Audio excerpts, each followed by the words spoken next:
Hey guys, welcome sa Janmin TV. Ngayong araw ay ituturo ko naman sa inyo kung paano magpalit ng Wi-Fi password at name sa inyong Converge router. Ito ay para maiwasan natin yung mga nakikonek sa ating Wi-Fi na naging sanhi ng pagbagal ng ating internet connection. Kaya simulan na natin guys, pero bago ang lahat, huwag niyong kalimutang mag-subscribe at mag-like at pindutin ang notification bell upang maging updated kayo sa susunod kong mga uploads na video.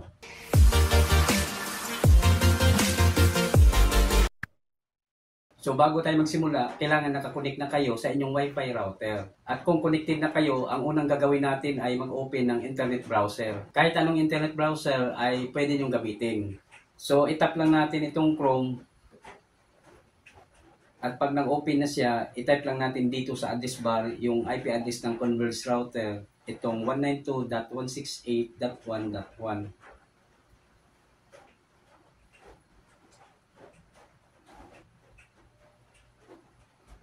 Then itap natin itong go. So ayan guys, nandito na tayo sa admin web interface ng Converge router. At dito natin itatype yung default username at password ng router. So dito sa username, ang itype natin ay admin. Then dito naman sa password, ang itype natin ay converge at ZTE123.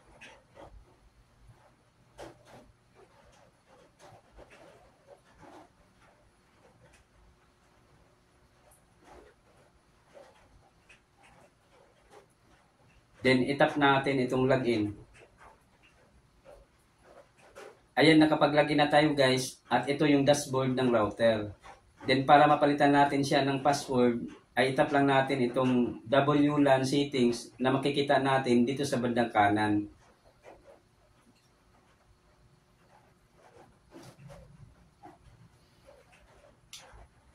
So dito guys, meron tayong dalawang Wi-Fi network na naka-on. Itong WLAN 2.4 GHz at WLAN 5 GHz.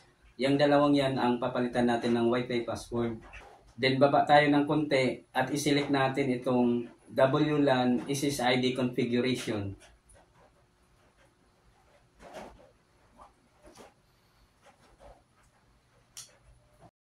Then dito sa baba, tingnan nyo lang kung alin ang naka-on dito. Ito yung SSID 5. Itap lang natin yan.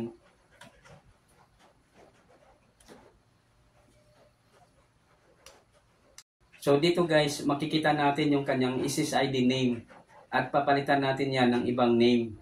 Depende yan sa inyo kung ano ang gusto nyong ipalit na SSID name. Halimbawa sa akin, ang ipalit ko ay Janmim 5G.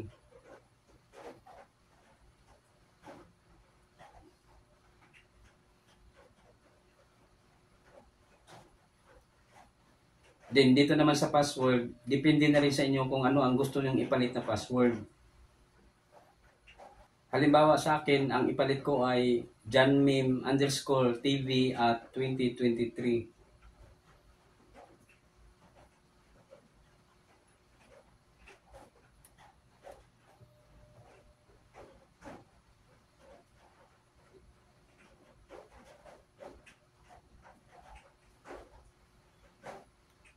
Then itap natin itong apply.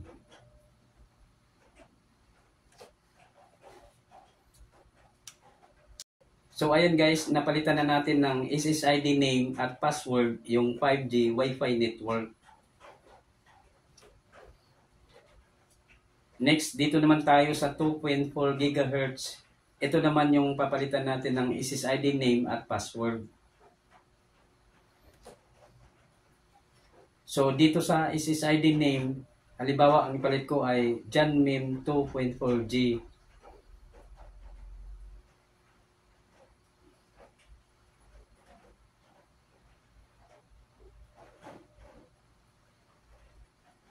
Then dito naman sa password, halimbawa ang ipalit ko ay janmim_tv at 2023.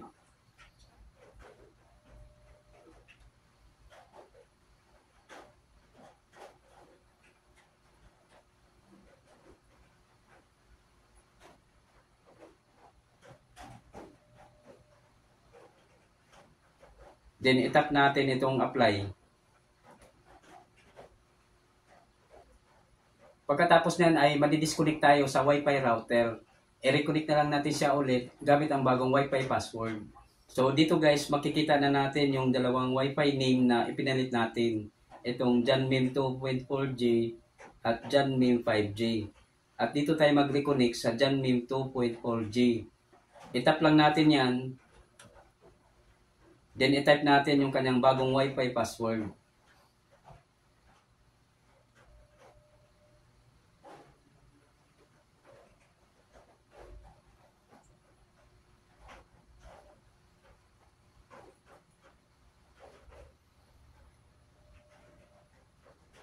Then tap connect.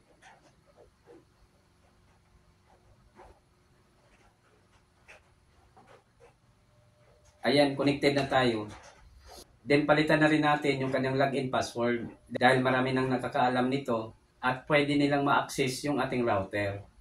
So mag-login ulit tayo sa router. At dito sa username, ang i-type natin ay admin.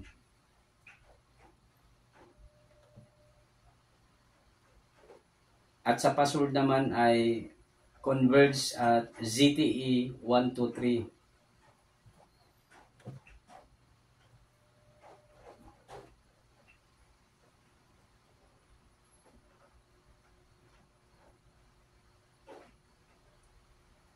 Then tap login.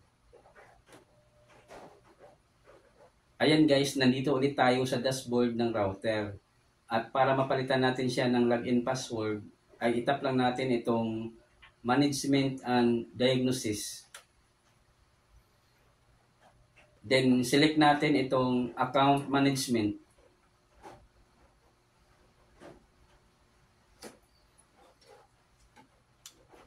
So ayan guys, dito sa old password, i-type lang natin yung kanyang default password na converge at ZTE 123.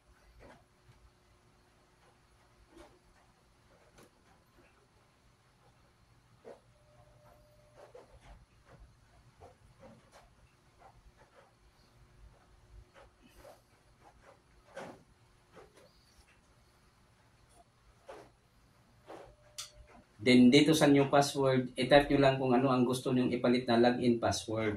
Halimbawa sa akin, ang ipalit ko ay janmim_tv at 2023.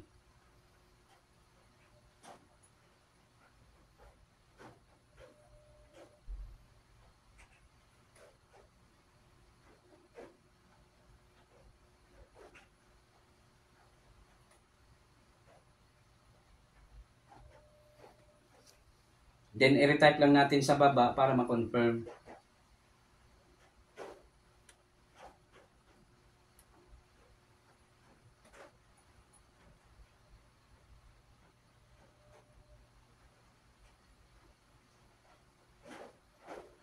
Then pagkatapos, itap natin itong apply. Ayan guys, napalitan na natin ang panibagong login password. I-log out na natin.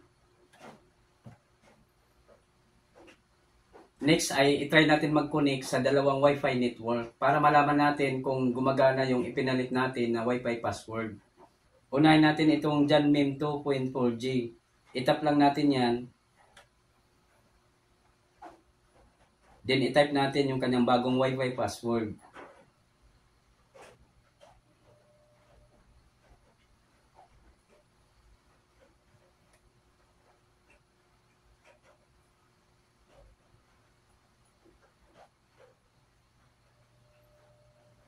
Then tap connect.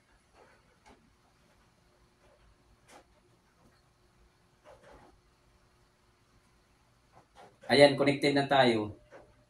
Next ay i-try naman natin mag-connect dito sa Janmim 5G. Itap lang natin yan. Then i-type natin yung kanyang bagong Wi-Fi password.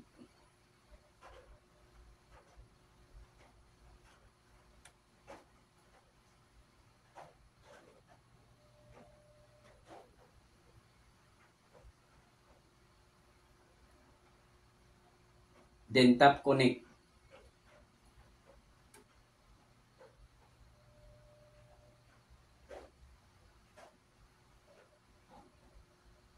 Ayan, connected na tayo. So ayan guys, ganyan lang ang magpalit ng Wi-Fi password sa inyong Converge router. Hanggang dito na lang muna at sana'y nakatulong sa inyo ang video na ito.